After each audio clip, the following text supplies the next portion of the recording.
भगवान शंकर की भक्ति और शिव की अविरल भक्ति जो धारण करता है तो जीवन में दुख कटते चले जाता है। दुख मिटना, ये दुख को समाप्त करने का तरीका आपको आना चाहिए, केवल शिव का स्मरण।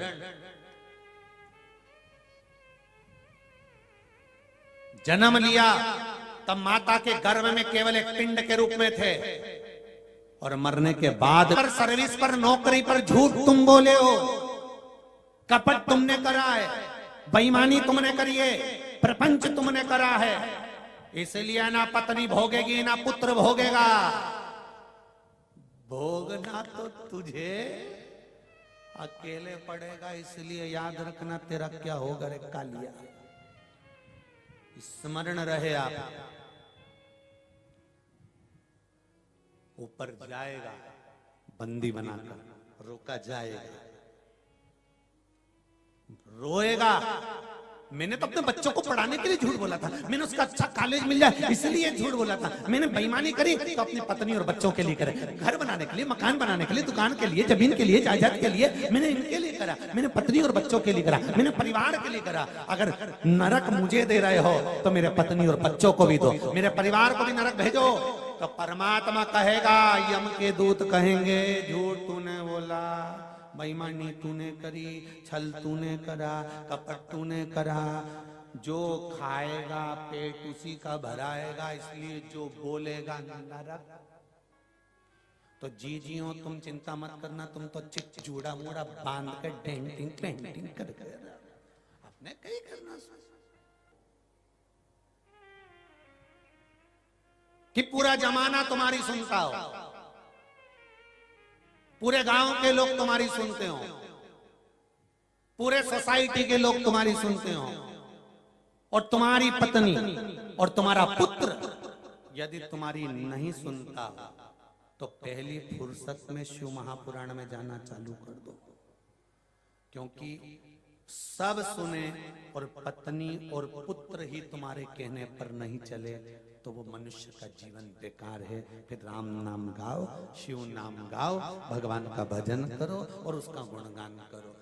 जब पत्नी और बच्चे ही तुम्हारा, दूसरे से कहा उसने सुन लिया, मोहल्ले वालों से कहा उसने सुन लिया, कॉलोनी वालों से कहा उसने सुन लिया, समाज के लोगों से कहा उसने सुन लिया, पूरे गांव के लोगों से कहा उसने सुन लिया, सब तुम्हारा कहना मानते हो और तुम्हारी पत्नी और तुम्हारा पुत्र अगर कहना नहीं मानता तो जीवन का महादेव, मेरे शंकर, मेरे ओघड़ी, मेरे त्रिकालदर्शी, मेरे कैलाशी अविनाशी के ऊपर एक लोटा जल चढ़ाने का फल क्या है, उसका महत्व पार्वती खंड के अंतर्गत शिव महापुराण में कहा गया कि माता पार्वती जी ने शिव जी से पूछा कि इस एक लोटा जल चढ़ाने का फल क्या है।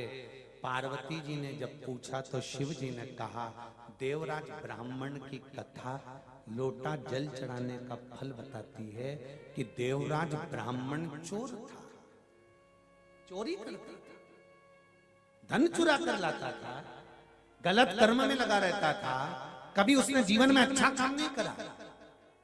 पर शंकर जी के मंदिर में मरते समय, मरने से पहले शिव जी के मंदिर में पहुंचा, शंकर जी के मंदिर में जाने के बाद शिव जी के मंदिर से बाहर निकला, एक बेलपत्री के वृक्ष के नीचे उसके प्राण छूट गए। शिव महापुराण की कथा कहती है तो पार्वती जी ने शंकर जी से पूछा, जब देवराज चोर था, गलत काम करता था, बेईमानी करता था, प्रपंच करता था, छल करता था, बेकार काम करता था, तो देवराज शिव मंदिर कैसे पहुंच गया? व्यक्ति अच्छा काम करता है तभी तो शिव महापुराण में पहुंचता है। जो बेकार काम करेगा तो शिव पुराण तक कैसे जाएगा, शिव मंदिर तक कैसे जाएगा? बेकार काम करने वाले को तो भगवान वैसे ही रोक देता है कि तो अच्छी जगह जाए मत। फिर वो अच्छी जगह कैसे पहुंच गया? शंकर भगवान ने कहा, पार्वती, देवराज ब्राह्मण की जो मां थी उसका नियम था एक लोटा जल प्रतिदिन जो भी शंकर का मंदिर घर के पास था वहां जाकर चढ़ाती थी। उस जल का प्रताप ये रहा कि मरने से पहले चोर बेटा भी शंकर के मंदिर पहुंच गया और प्राण छूटने के बाद शिव के धाम चला गया। ये लोटा भर जल का सारी समस्या का हल। जरा जम के बोलो, एक लोटा जल। ऑफिस जाओ तो चढ़ा कर जाओ, दुकान जाओ तो चढ़ा कर जाओ, घर से जाओ तो एक लोटा जल चढ़ा कर जाओ। घर का एक एक बच्चा अगर एक लोटा जल चढ़ाता है तो उसके ऊपर शिव एक बहुत सरल भाषा में इस कथा को और अच्छे से ले लो। किसी की शादी में तुम जाओ और तुम जाओ, रोटी खाओ चाहे मत खाओ, पानी पियो चाहे मत पियो, पर जिसने बुलाया है तुम उससे मिलकर आओगे कि नहीं आओगे? अरे बोलो जम के, मिलोगे ना कि भाई हम भले खाना नहीं खाए, टाइम नहीं, हमारे पास समय नहीं है, अब शादी में आए तो हो, पर एक काम तो करोगे ना। क्या?